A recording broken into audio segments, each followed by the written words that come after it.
ақша қойыңыз, солға қарай ашылады екен крышкаңыз. Бұрай беріңіз, сол деген сол жаққа қарай ғой. Оң деген мен жаққа қарай дейсің, мына жерге сала қойыңыз, басына осылай бәрекелді, міне болды, тұра берсін осылай.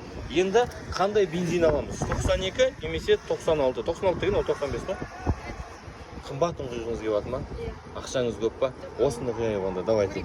Көрейік осыны, давайте, шығарамыз. Сіз прям андай бір сумка таңдағандай болдыңыз ғой. Осы сумканы ұстап көрейік деген сияқты. Мына жерге сала қоямыз осылай. Енді мынаны ұстай қойыңыз. Мен мобилографым боласын. Мына жерді түсіріңіз, оқырмандар көрсін. Мынаны басамыз, фиксатор тартамыз. Мына фиксатор тартып тұрған қолды жібермейміз. Бірінші мына басқан қолды жібереміз. Сосын фиксатор тартқан қолды жібереміз. Түсінікті ғой да? Ал давайте сіздің кезегіңіз. Әкеңіз телефонын ұстай тұрайын сіздің. Баса қойыңыз. Қатты басамыз, басыңыз, қорқпаңыз. Фиксатор тарта қойыңыз. Молодец.